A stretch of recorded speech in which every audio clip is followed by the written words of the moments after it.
星期一至五都要補習，但係點解你唔使嘅？吓？咁啊嘛，好啦。兒童適宜補習班。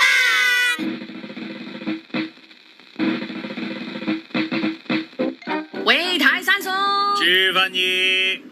我哋又喺呢一度見面啦，咁啊，今次咧要同我哋傾偈嘅咧，咁啊有兩位朋友嘅，咁啊，而呢次咧亦都好似我哋都要考下嗰啲listening 啊、oral 啊嗰啲咁樣，因為今日咧嚟同我哋傾偈嘅兩位朋友咧，其中有一位咧，我哋要即係 night cam 咁樣咧，用即係英文同佢溝通嘅，係咪好老土啊？呢個係，我唔知而家有冇人知道咩 night cam？唔好講啦，總之咧。我哋做聯合國嗰啲翻譯員咁樣啦，冇錯。係啦，因為要用英文翻譯做中文，跟住咧中文翻譯翻英文咁樣嘅。冇錯，因為咧今日我哋要傾偈嘅其中一位朋友咧，佢都係即係等陣我哋要介紹嘅呢件事啊，其中好主要嘅一位人物嚟嘅，咁啊，所以等陣就大家嘗試下咁樣去即係聽下佢講嘢啊，又聽下我哋嘅翻譯啊咁樣啦咁。今日我哋要講嘅呢一件事咧，其實都係 for 大家，即係俾大家喺呢一段啊叫做疫情期間嘅時候咧，係俾家長有一個唞氣嘅時刻啊，可以話係。我諗即係泰山同我都會即係要有陣時都要可唔可以有啲咁多時間，無論係唞下氣又好啊，又或者其實我有啲工作要做啊咁樣，有冇啲嘢可以即係一道符咁樣咧，咁制住個小朋友？咁一定係靠呢個熒光幕㗎啦，而家嗰道符叫熒光幕啊嘛，係咪先？好急如律令，僵屍咁啊，跟住變咗。冇辦法啦，因為而家好多嘢都係要用呢個熒幕上去溝通啦，即係唔好話睇片啦，即係我哋上堂都係啦，係咪先？咁所以咧，今日咧，我哋呢兩位嘉賓咧，佢哋都做咗一樣嘢，都符合呢一個符嘅。冇錯啦，咁啊可以俾大家咧喺網上邊咧睇得到、聽得到嘅，咁亦都咧即係你又唔怕，喂佢會唔會睇咗啲唔啱睇嗰啲嘢啊？咁啊呢個絕對啱小朋友睇嘅，咁啊介紹下今日喺度嘅兩位朋友先，咁啊包括有一位咧就係畫家嚟嘅，佢就係 Leon Lollipop。Hello Leon。Hello Leon， 你好。係啦，咁啊佢就係一位畫家啦。嗱，你聽到有畫啦，咁跟住，另外嗰方面又係會係乜嘢咧？咁樣，另外呢一位朋友咧，咁佢就係一位咧早期兒童教育嘅老師嚟嘅。咁佢本身咧亦都係一個表演者嚟嘅噃。咁啊，可能大家亦都會睇過佢演出嘅電影添，同秋生哥黃秋生咁啊一齊演出嘅係一套電影裏邊咁。咁佢咧就係 Chriselle。Hello Chriselle。Hello Chriselle。Chriselle 佢就係喺菲律賓嚟嘅咁樣，咁所以咧，我哋同佢傾偈嘅時候咧，咁我哋就會即係要用英文同佢溝通一下啦。咁啊，但係我哋就盡量就翻譯一下咁樣啦。咁啊，大家都可以即係聽下，到底佢哋係喺度做緊啲乜嘢嘅咁。咁不如Leon 幫我哋介紹下先啦。即係到底呢件係咩事嚟㗎？你哋一齊合作做咗啲乜嘢呢？我同 Chriselle 咧就一齊做咗一個叫做類似 musical storybook 咁樣啦，咁就係原本我哋係開始係一本實體嘅故事書嚟嘅，其實係有印到一個實體嘅故事書。咁喺舊年嘅時候咧，我就同 Chriselle 去到覺得不如我哋做一啲即係純粹玩嘅心態啦，去到做一啲嘢啊，不如一齊。咁既然即係你又識唱歌咁好聽，亦都識作曲，咁但係而我又識畫畫，咁其實係一個好 perfect 嘅即 partner 啦，呢兩個樣嘢，咁所以就不如試下一個 project， 咁就做咗呢一本故事書咯。咦，咁我想問下，即係你本來做故事書嘅時候，係一諗已經係有埋唱歌嗰啲部分啦，定還是係我本來係淨係書嘅啫，咁後來先，佢識唱歌喎，咁啊佢又嚟一齊唱啦咁。咁因為咧原本係故事書係一本即係實體書啦，就係因為諗翻起以前細個咧。係會聽住個錄音帶咧，去到聽故事，咁而小朋友係會不停聽嘅，咁即係一個故事可能聽幾十次咁樣啦。咁所以我就覺得呢個即係少少情意結啦。咁就覺得不如而家可以用一個新穎啲嘅方法去到做啦。咁就最初第一個即係而家未去到做一個 YouTube 嘅動畫之前咧，其實佢有一本故事書加埋 Chriselle 去到唱歌，咁就喺我哋 upload 咗隻歌去個 YouTube 嗰度，咁跟住大家就會可以睇住嗰本故事書而聽住嗰個歌嘅，之前就未識喐嘅呢本書嘅故事係啦。係，哇！我而家聽完阿 Leon 所講咧，我覺得我同 Leon 好接近啊，即係都少少㗎，係啦，即係我講緊年代啊，唔係而家個距離，即係佢講嗰個係啊，細個就係有嗰啲啊睇住本故事書，然之後咧將嗰個cassette帶就放落去個機嗰度聽，即係譬如咩勤勞的螞蟻咁，然後你就一路聽嗰個故事啊咁樣。好正㗎！嗰陣時已經覺得好正㗎，聽廣播劇啊嘛，好似聽廣播劇咁樣嘅。我哋聽嗰陣時咧就出嚟嘅啫嘛。係啦，唔係一邊咧就係一個故事，另一邊就係另一個故事嘅。可能我仲舊過你哋啊！我係聽嗰啲咧阿里巴巴與40大盜啊，就一邊啦，跟住另外一邊咧就係國王的新衣啦，得啦呢個，咁咧就係國王的新衣，咁啊就幾好。幾好聽嘅，因為咧佢哋有晒 sound effects 嘅，係啊，即係佢哋做埋，即係譬如話阿里巴巴與40大盜就入嗰個山窿度啦，然後咧就會有嗰個開山窿嗰啲聲，咁啊整啲聲咧，然後你係好投入聽個故事嘅，會係好開心㗎。即係 Chriselle 有冇呢啲嘅咧？即係佢細個嗰陣時去問下佢先。Chriselle, you know what we are talking about? We are talking about like in our childhood we have those books with cassette tapes. I'm sorry, do you know what is cassette tapes? Of course, yes. The read-along ones, yeah. I've had that too. 即係原來 Chriselle 細個嗰陣時都有呢啲嘅，有冇想像過到大個嘅時候，原來自己係會做咗嗰啲人咧咁啊？ Well, sort of, because I started theater when I was 10, and so I think I have this huge repertoire of children's songs in my head, and because when I was trained by the theater company in the Philippines, Repertory Philippines, they needed somebody to do the children's character. And a lot of the shows would have, let's say, fairy tales. So from a young age, I've had to make my voice animated for children. So a lot of my inspiration comes from that. Actually, you are an experienced speaker. I mean, as experienced read-alongers. Sort of, because I remember, as a child, a lot of children, obviously, it's normal for young people to swallow their words, right, or speak fast, or be very excited. So they would train me in saying, "Hi there," "Hi everybody." Wow, really, really exaggerated, yes. Especially if we would be performing for children, for example, like, it's the cat, I'm falling into the rabbit hole, or something like that. So very exaggerated, very big. You have to tell each detail about what you're doing. Yes. It's like, for example, yes. I am eating rice with chopsticks right now. I am putting it in my mouth. How nice, something like that. 原來因為 Chriselle 咧喺10歲嘅時候咧，佢已經開始接受啲舞台訓練啦。咁於是乎咧，佢其實就對於呢一樣嘢咧，其實非常有經驗㗎啦。即係要做一啲，譬如我哋頭先講嗰啲就係 read along 啊、sing along 啊嗰啲咧。即係我仲會以為今次會唔會係佢第一次做呢啲嘢咧？廢話，佢細個就做啦呢啲嘢，即係好細個開始已經係接受呢啲訓練啊。所以每逢即係可能講嗰啲字嘅時候啊，亦都要特別誇張嘅，即係要講得好慢嘅，唔應該用慢，清晰，我應該話好清晰咁樣講出嚟。所有嘅細節都要講晒俾人聽咯。係啊。咁所以即係 Chriselle 其實已經有經驗去做呢一件事㗎啦，咁樣。咁我又想知道你哋兩個係點樣認識，然之後不如我哋一齊做呢一件事啦，咁樣嘅咧。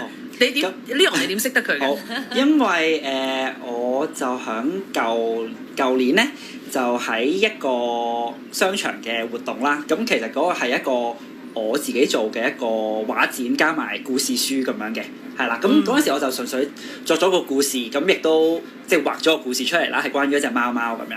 咁跟住咧嗰個時候我有睇咧，過嗰本書啊，係咪啊？係啊，跟住商場係啊合作噶嘛，係啊，太好啦，有旺角商場，跟住咧，我有嗰本書啊。跟住咧，Chriselle 咧就嗰個時間咁啱就係做亦都係呢個講故事加唱歌啦嘅一個 workshop 咁樣嘅，咁佢就用佢嘅方法去演繹咗我嘅嗰個故事。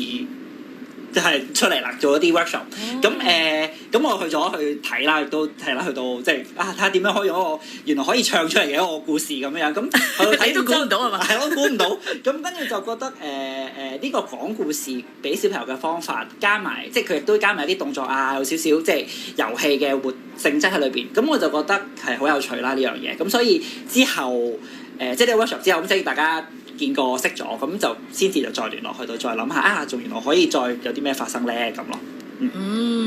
因為Leon 咧，其實佢畫開嘅畫咧，即係我覺得佢雖然其實都係有一啲譬如俾大人睇嘅咁樣，但係咧我又覺得其實某程度上佢嗰啲畫都幾鬼適合俾小朋友睇嘅，好彩色嘅，我啲嘢都係啦。你有冇特別或者係其實我係特別中意畫小朋友嗰啲嘢啊，定還是係我中意畫大人嗰啲嘢多啲啊咁樣嘅咧？因為我自己本身都中意童話書啊，或者即係好似你頭先講嗰啲動畫啊，睇呢啲係啦故事嘅嘢，咁所以我不嬲嘅風格都係比較色彩繽紛鮮豔咁樣嘅，咁所以亦都好容易即係畫咗落去，同埋而且我係好中意畫動物嘅，即係無論大人嘅畫又好，小朋友嘅畫都好啦。咁所以動物呢個角色，無論其實大人有大人欣賞方法，小朋友欣賞方法，所以我又覺得將佢變咗落去兒童嘅書度都係好啱咯，係啦。咁又想知道下咧，即係 Chriselle 認識咗 Leon 之後，當係咪 Leon 提出㗎？即係呢個 project 係咪都係你提出嘅？佢提出㗎？唔係，係佢提出做啲嘢，咁我哋就諗下做啲咩咁啦。係啦。咁又想知道下，即係 Chriselle 話即係對於呢一個提議係點樣嘅諗法嘅咧？佢點樣去諗到呢一樣嘢嘅咧？咁 I don't remember anymore. I think we were just. I don't know, because Leon and I are crazy, and I think we click because we're very chill, we're very easy. It's like, oh, you're creative, I'm creative. Oh, let's just do something crazy, for fun. I'm crazy. Yeah, exactly. And it wasn't like we weren't thinking of, oh, we're going to make the huge series, we're going to publish a book. We're like, you want to do something together? I want to make a book. He's like, I want to make a book too. Let's do it. So yeah, and I think what happened was, I remember now.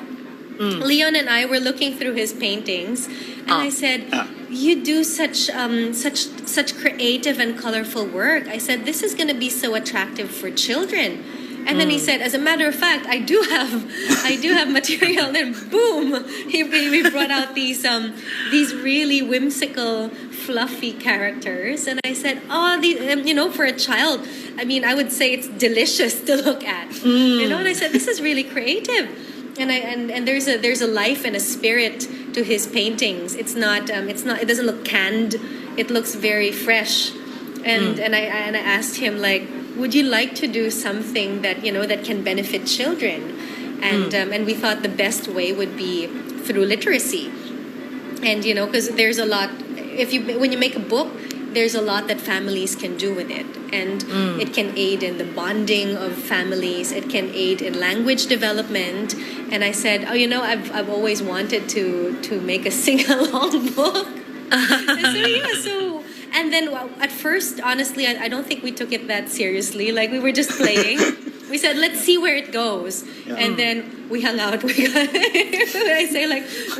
a few drinks. And then we said, oh, I have an idea. It should be about this. And Leon said, yeah, and then let's make it about nature. Oh, and then I said, let's make some values. I said, oh, first session done. And then we said, okay, let's catch up again. And the next time we met up for coffee, boom, we had like the storyline. And then after that, Leon is very creative and he's such a hard worker. Suddenly, like within like half a day, I think he had like the drawings already already drafted, and I was like, wow. I was like, okay. So I was like, okay, there's pressure. I need to put the words now. And then, but what we found was because it's in the spirit of play, which we're trying to share with children as well. So we were playing, and the creative process just happens. And then I called Leon and I said, I have the song already. So I kid you not. It sounds so easy. How come? It sounds easy when there's no pressure. And when you like the person you're working with. When both of you are on the same wavelength. Yeah, and you don't treat it as a job. Exactly. Not a work， Yeah, 因為原來佢哋好輕鬆地咁樣就開始咗呢件事嘅，即係因為原來咧兩個都係癲嘅，只係講兩個都係非常之瘋狂嘅人嚟嘅，咁於是咧好容易就 click 咗啦，即係大家就覺得咦啱喎，咁啊傾落偈，咁啊又 OK 喎，大家嗰個啱 key 啊，可以話係即係啱嘴型咁，於是乎咧就開始咗，而佢哋嗰個開始嘅 casual 程度咧係原來大家去飲杯嘢咁樣，然之後咁啊又諗咗個故事咯，咁樣跟住飲杯咖啡咁啊，咁又有即係整首歌出嚟啦，咁樣。其實有冇話即係我因為講到咁 casual 啦，咁樣即係又冇一個話好仔細嘅，我咧就計劃係要乜嘢 target 係要乜嘢，咁其實有冇話係 target 俾乜嘢歲數嘅小朋友睇嘅咧？ We targeted early childhood, so pre-primary, so from birth until about 5 or 6. We made it simple enough that the young toddlers will have repetitive words that they can understand because it's simple. But we also made, because of the simplicity of the melody and the words, somebody from a 5-year-old or a 6-year-old would be able to master it and speak aloud, sing aloud. I'm sure when you were younger, you would do the same with your cassette stories, right? I have a quick story about that. I had one of those. And it was like a Peter Pan book, and I think I was 2 or 3, and we would play it every day, and they would read it to me every day. One night, Wendy awoke to the barking, and she saw a shadow or something like that, and my grandmother caught me one day, this 2.5 or 3-year-old, flipping through the book and saying the words, and then she said, "Oh, my child is a genius. She can read." And then my mother came and said, "No, she just memorized it." But that's the power of repeating the story to the child. 原來呢本書咧，即係或者呢一本網上嘅兒童音樂書咧，咁其實咧都係想俾啲細個啲嘅小朋友嘅，可能係由初生啊到5歲啊咁啊，都係佢哋嘅 target 嚟嘅咁就想即係佢哋喺一個簡單啲嘅故事啦，你哋又想用一個咁所以簡單嘅故事可能裏邊有好多即係可能有啲句子係嗰啲重複句子嚟嘅，其實好多小朋友睇嗰啲書都係咁嘅，因為就可以等佢哋可以學習到嗰啲句式啊嘛，即係我只要轉換某2個字咧，其實我已經係下一句嚟㗎啦喎，咁樣佢哋好多書都係咁樣㗎嘛，咁其實就想俾大家係可以容易啲去 pick up 到，容易啲聽完之後咧，甚至個小朋友已經可以講翻出嚟啦。咁原來佢細個嘅時候都已經試過咁樣，2、3歲嘅時候已經試過，就係因為成日聽嗰啲咁樣嘅read along 啊、sing along 啊咁，於是乎就自己可以好似讀到 Peter Pan 個故事出嚟咁樣，背咗嗰啲字，係啦，跟住屋企人以為佢係天才啊，但其實可能佢真係天才啊！喂，佢真係唱歌好聽㗎嘛，大佬，佢真係結果證明咗佢真係啦，因為佢而家以呢個作為事業㗎嘛，即係表演者啊，亦都係一個初期教育嘅老師啊咁樣，咁所以就你哋就開始咗呢一件事啦咁樣，咁嗱等陣間翻嚟咧，我要再問下大家啦，一定要講下俾大家聽，到底呢個故事係講啲乜嘢㗎？個角色係咩嚟嘅咧？咁點解要用呢個角色啊？你係點樣去夾出嚟嘅咧？咁啊，轉頭翻嚟咧，咁啊再請兩位同我哋講下啦噃。聽佢哋講咗咁耐，最緊要梗係亦都聽下 Chriselle 嘅美妙歌聲啊！ Giraffe found a seed on a sunny day, went out with Snail to go plant and play.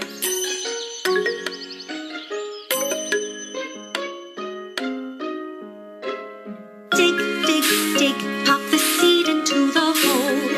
Wait, wait, wait till it grows, grows, grows.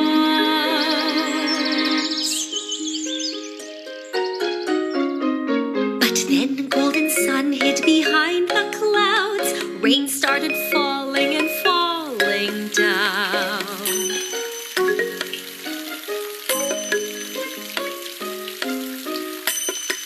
Quick, said Giraffe. Let's save the seed from this awful rain. Howling and blowing, raining and pouring. Drip, drop, drip, drop, drip, drop. Raining and pouring, howling and blowing. Ooh. Giraffe tried so hard to protect the little seed. I give up, said Giraffe. This seed will never become a plant. Dear Giraffe, it's all right to cry. The rain will stop someday. You will get by. Snail said, who knows? Maybe something good will come out of this rain. And then golden sun dried the rain away. What do you think happened on that day? Mama said, hey, Giraffe, look at your plant. After the rain, sun will shine on the land. You thought the rain would wash out the seed, but both sun and rain are what you need.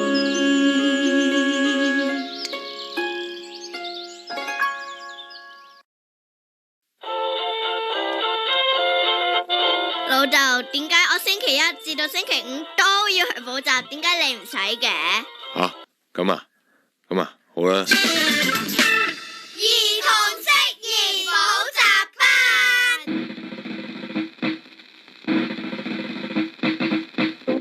繼續咧要同 Leon 同埋 Chriselle 咧就傾下偈啦，咁啊講下佢哋嘅呢一本網上兒童音樂書啦。我成日都有少少想調轉啊，到底係網上音樂兒童書啊，網上兒童音樂書啊？你有冇一個名㗎？其實 Leon 係啦，係咯。音樂定自行先定圖？我都同你差唔多嘅，遇到呢個問題，我都要諗一諗。唔得啊！你係作者嚟㗎，你係嗰個畫家嚟㗎。人哋問你嗰時，你一定要可以講到俾人哋聽㗎。英文我哋會叫做sing along storybook 咁樣咯。So we're asking, is it the music comes first, or the pictures comes first, or the words comes first? Like which ones comes first? What do you, Chriselle, the think? story, because Leon and I just discussed, okay, what's going to happen next, and then after that, the words in the song just come together after that. 不過我有陣時我又識一啲填詞人或者作曲填詞人咧，佢哋通常就係有啲人咧就會中意寫咗個詞先嘅。跟住咧，嗰啲音樂咧就唔知點解會好自然地跌咗落去嗰啲字嗰度㗎啦。咁我又想問下，神來之筆係嘛？係啊，神來之筆咁樣嘅。咁我又想問下，即係阿 Leon 或者阿 Chriselle 啦，咁其實你哋譬如話阿 Leon 畫畫嗰陣時，有冇即係自己好似即係一路畫嗰陣時，覺得好似有啲音樂喺同佢長頸鹿一齊啊、成啊咁樣？或者阿 Chriselle 喺度一路睇緊個圖畫嗰陣時，已經有個旋律出現咗喺個腦海入邊。Leon 答先啦，或者係好啊！我諗我哋個創作過程係我哋去到傾咗個故事啦。咁因為其實呢個故事做嘅時候咧，都係舊年嘅年底度啦，係啦。咁因為嗰陣時香港有個即係個氣氛係比較 sad 少少啦，係啦。咁所以咧，其實我哋係最初係想做呢樣嘢去，即係當然係大家中意熱愛嘅一個即係做書啊、唱歌咁樣啦。咁但係個故事我哋都想咧帶俾，因為個故事主要係俾小朋友同埋屋企人睇咁樣。咁所以我哋個故事咧個出發點都會想係啊，如果譬如就係話啊，小朋友如果經歷一個冇咁開心嘅氣氛或者一個冇咁開心嘅事情咁樣啦，即係好似呢個故事嘅內容咁樣。咁佢應該點樣面對咧？或者係即係唔需要話真係好認真去到諗嘅，但係即係點樣用一個簡單啲嘅方法去到令到佢哋面對一個唔係最暢順啦，係咯嘅環境咯，不如意嘅事係啦，不發生嘅時候，係啦。咁咯。咁所以到底係要點樣處理咧？咁係啦，咁所以就呢樣嘢開始嘅。咁我哋跟住就開始諗一個角色俾佢啦。咁就係一個長頸鹿啦。咁你見到就係個長頸鹿咁即係佢遇到一個冇咁開心嘅事，咁喺我哋個故事裏邊就係佢其實佢想種一粒種子啦。咁嗰個種子其實佢就好即係可能好寓意，就覺得我咪快高長大咁啦。咁但係其實佢中間經歷咗場風雨，咁點算咧？可能佢有放棄嘅時候，咁但係即係Chriselle 咧就擺咗一個點，就係因為我都要請教佢點樣去了解小朋友嘅嗰個即係心理嗰種係啦變化狀態咁樣。咁所以嘅 Chriselle 就話其實小朋友係可以應該叫佢去到抒發嗰個情緒咁嘅。咁呢點我覺得可以留俾問下 Chriselle， 佢可以講得深入啲咁樣。好啊好啊，我都想先問下就點解會係一隻長頸鹿咧？咁樣即係喺我哋未問喂咁到底係點解係呢個 point 啊？咁即係長頸鹿係點揀出嚟嘅咧？又問下 Chriselle 先。For the character, actually, you should ask Leon because that's his idea. 長頸鹿係因為我哋會覺得貓貓狗狗係一個即係大家身邊會好多朋友會中意啦。咁跟住因為我亦都畫過好多唔同嘅動物，我就發覺喺個即係非正式嘅調查啦。咁我發覺原來好多人係中意長頸鹿呢個動物嘅，即係見到長頸鹿就話：哎呀，好中意長頸鹿咁樣。感覺佢會比較佢比較中性啦，即係佢唔會話好男仔好女仔，佢係一種係比較中性嘅動物。咁同埋佢靚啦，同埋佢嘅顏色啦，因為小朋友係會中意啲比較 sharp 嘅顏色嘅動物啦。咁所以譬如你黑黑白白嘅動物，可能亦都未必配合到呢個係啦氣氛。咁所以我哋就想揀一隻靚啲，大家亦都好開心。咁而我哋仲有一個頭頂係有2粒波板糖。咁即係我就係覺得係因為咁咯，即係你唔係所有動物你都係安個波板糖喺佢嘅頭殼頂噶嘛。咁但係大佬，我哋呢位畫家係 Leon Lollipop 啊嘛。咁你梗係喂要有個 Lollipop 喺度啦。咁而你安個波板糖落去長頸鹿嗰個頭殼頂咧，你唔覺得核突啊？即係你唔覺得話點解咁怪咧？即係如果譬如係隻狗咁樣，你點放嗰2個波板糖落去啫？但係長頸鹿就正真係佢嗰2度有2粒嘢啊嘛。係啦，2粒嘢，2粒嘢係。咁所以佢個朋友仔蝸牛佢又都有一個波板糖喺個背脊嗰度，全部都配合晒嘅原來。All lollipop themed animals。不過有啲新嘅遲啲，一陣可以再講。好。咁就要問下 Chriselle， 即係關於嗰個故事啦。咁即係點解佢會覺得不如如果小朋友嘅話咧，可能呢樣嘢啱佢哋喎。Oh, okay. Wow, very existential. Okay. So, Leon and I discussed and said we need to put a value. We need to be able to encode values that the families would be able to share with their children. And last year we were talking about resilience and hope. Leon specifically said, let's do something that reminds people to hope. And from my part as an educator, I do see that young children need that value of resilience, right? Not to give up. And to know that, trials are normal, sorrow is normal, being frustrated is normal. Because there's sometimes I see a trend where if a child is crying, people say, don't cry, be brave. Well, that's not really applicable in general to human nature. It's okay. It's okay to cry. It's okay to be frustrated. And that's the only time we can reset and develop that sense of resilience and grit to be able to say, oh, I'm going to fall, I'm going to have trials, I'm going to lose, right? But then in the end, I'm going to make something good out of it. So that was a value that Leon and I discussed, and that was a non-negotiable that had to be part of the whole story. And everything else went around that. 呢一樣嘢係佢哋覺得一定要有嘅咁樣，即係喺做一本兒童書啊，講一個關於即係可以俾小朋友聽，又或者同家人一齊分享嘅一個故事裏邊咧，一定要放有一啲嘅價值落去嘅，即係你哋覺得一定要有一個，譬如可能就係我想佢哋咧可以知道係要點樣去面對逆境嘅，要即係當如果我有唔開心有情緒嘅時候，其實 OK 㗎，你係可以發放出嚟㗎，只需要當你喺有呢一啲嘢之後咧，你要有翻一啲嘢，有啲得着啊，即係有啲嘢帶走嘅咁樣。你喊即係唔開心完全 OK 咁樣。咁但係之後點樣去面對咧？你要學識啦咁。咁所以喺呢個故事裏邊，原來係會聽到咁樣嘅價值出嚟嘅。咁呢樣就係 Chriselle 一定要加落去嘅，係咪啊？即係冇得傾㗎啦，呢樣就話唔得都唔得㗎啦。唔係，咁我都覺得佢因為佢亦都即係接觸嘅小朋友係。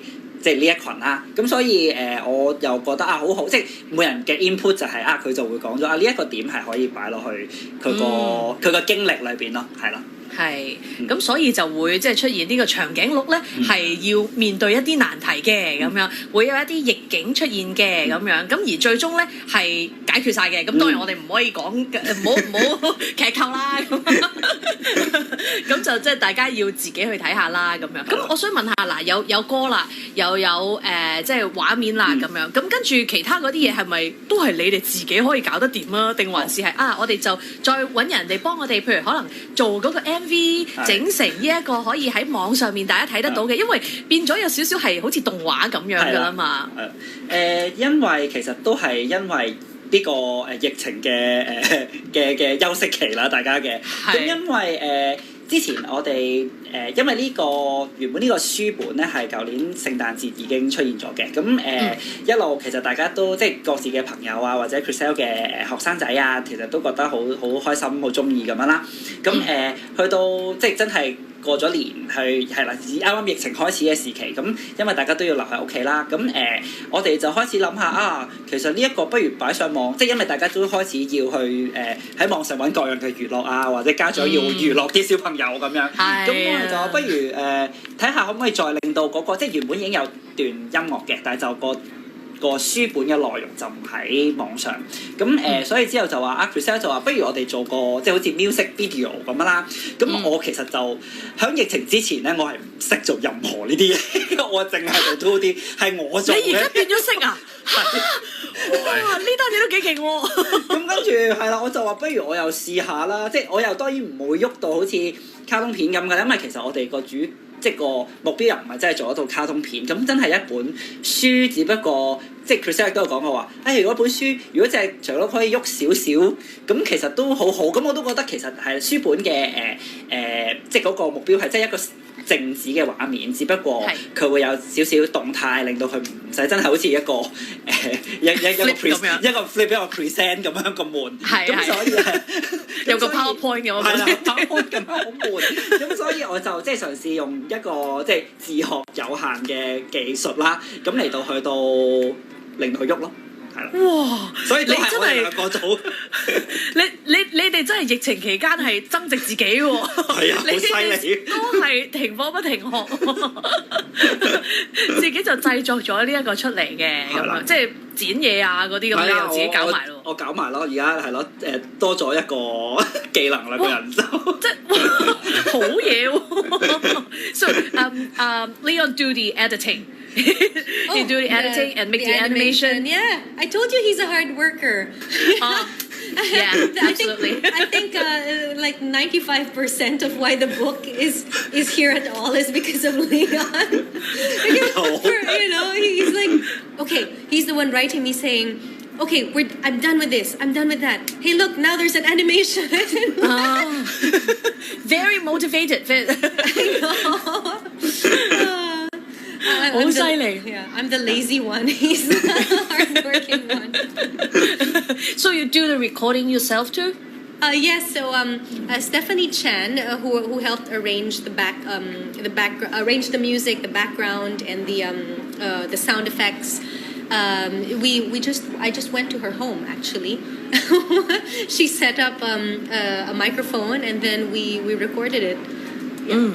All in, yeah. 其實唔使話一定要哇，我有冇好多即係好大嘅 backup 啊，即係好多嘅支援啊咁樣，即係其實都係可以做到呢件事嘅喎。即係呢件事出到嚟，你又唔會覺得話誒係咪好簡陋啊？因為佢哋全部好似自家製作咁樣，又唔覺嘅喎。即係你睇嗰個 MV 啊，咁啊見到頭先即係 Leon 俾我哋睇本書啊咁樣，即係都係其實係完成得到嘅。即係大家唔好覺得話哇，好似好遙不可及喎！我要做一件咁樣嘅事嘅時候，原來就係兩個人好勤力，有嗰個好大嘅動力啊，即係行動性好強咁樣，然後就可以做到呢一件事出嚟㗎啦。咁就可以俾大家喺網上睇到。我想問下咧，即係你哋有冇話譬如啊，俾呢個 MV 俾人哋睇下，或者俾呢個書俾人哋睇下，咁啊佢哋覺得點嘅咧？啲小朋友佢哋有啲乜嘢反應㗎？中唔中意啊？咁樣有冇試過咧？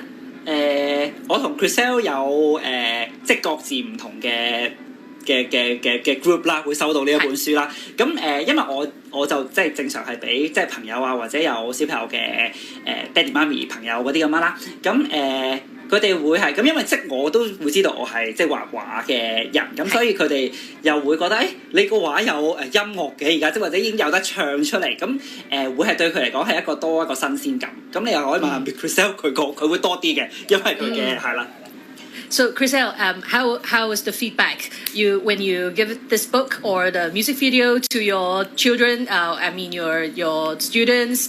How do you feel? How do they feel? The response was overwhelming. I mean, we hoped that the families would read it. It would be a good bonding experience, and the children would sing back. But we do have videos sent by the families where the children are singing it by themselves. And then they're reading. How old are they? 2. So similar to my experience when I was younger. And then I could see like some children, they're still trying to learn how to enunciate and articulate clearly. And they're going, dig, dig, dig.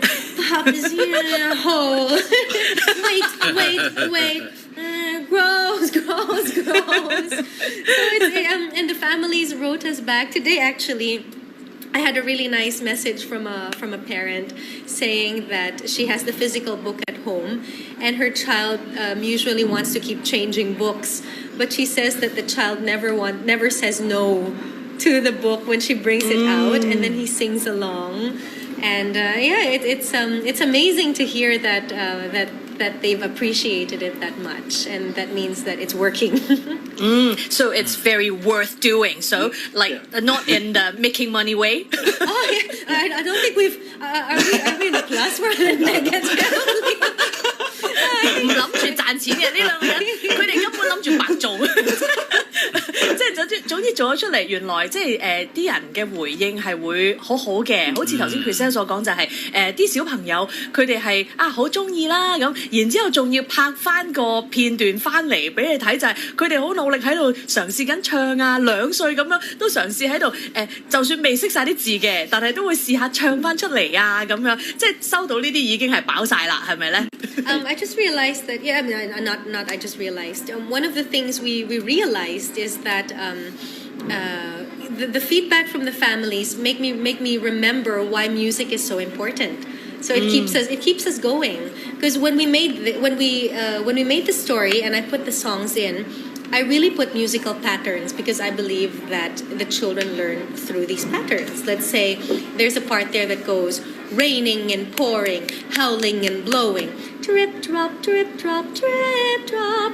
Now when we're doing that, that's actually a switch, a challenge for the children, because raining and pouring, howling and blowing, that's 3-time meter. 1, 2, 3, 1, 2, 3, 1, 2, 3, 1, 2, 3. Then it switches to drip drop, drip drop, drip drop.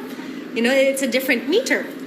And when the children hear that, they're challenged to their brains are challenged. They're challenged to sing along to it, and I think that's part of why it's a good exercise for children. So hearing them doing it and being able to actually do it right gives us helps me just warms my heart to know that it's really working for them. 我覺得我頭先好似上緊堂咁樣。我已經好似上咗一啲堂，It's like having a lesson 。I'm in your class 。點算 I'm 咧？ like 3 years old. Come on, Miss Chriselle, can you teach me？ 因為 Chriselle 就話點算咧？係真係會好開心嘅，即係令到個心咧真係好暖啊咁啊！因為其實嗰啲都係一啲挑戰俾嗰啲小朋友嘅，即係可能佢無論喺即係唱方面啊，佢要數嗰個拍子啊咁樣，咁佢都係有一啲難度嘅，而佢哋好努力喺度做緊嗰件事嘅時候咧，即係咁Chriselle 就會覺得呢樣嘢 work 啦，咁啊做得到啦咁樣，點算好咧？咁啊，泰山真係。頭先我話就咁聽阿 Chriselle 就係唱咩個 drip drop drip drop drip drop 嗰度咧，我都覺得已經好似去咗個童話世界咁樣噶。因為有陣時咧，有啲人唱歌嗰啲聲咧，你覺得唔會有啲咩感動噶嘛。但係你聽 Chriselle 唱咧，佢嗰個感覺，我唔知 Leon 覺唔覺得都係咧，即係好似即係去咗本童話書咁樣嘅係。When you sing Chriselle, I felt like I was in a fairy tale or something. No, because your voice sounded very much like a fairy tale song. Do you Yes. like? It's very nice. 因為佢係 fairy tale 出嚟嘅人嚟㗎嘛，我成日都覺得，It's magic 。因為佢都喺樂園裏邊工作過㗎嘛，咁所以真係好似喺嗰度出嚟咁樣，即係聽到嘅時候好開心咁。喂，我哋頭先聽少少已經覺得咁好聽，如果大家又想，我想聽晒全部啊，得唔得啊？咁啊，即係已經唔係淨係個細路啊，即係啲大人聽到我都覺得會內心有一陣愉悅啊，真係好開心啊！聽到呢啲咁，即係去唔到屋企，即係啦，即係喺屋企走唔到啊！譬如話走去童話世界入邊咯，係咪靚咗少少咧咁樣？但係都 OK 嘅。咁如果大家想聽到呢一啲歌啊，咁啊睇到呢一個故事啊，咁因為而家佢哋做咗出嚟咧，真係俾大家可以喺網上面歡迎大家去睇嘅咁樣。咁我哋點樣可以睇得到嘅咧？大家咧可以去 YouTube 啦，跟住淨係就咁 search Giraffe and the Rain， 你就會揾到我哋呢一本唱歌嘅故事書啦，可以。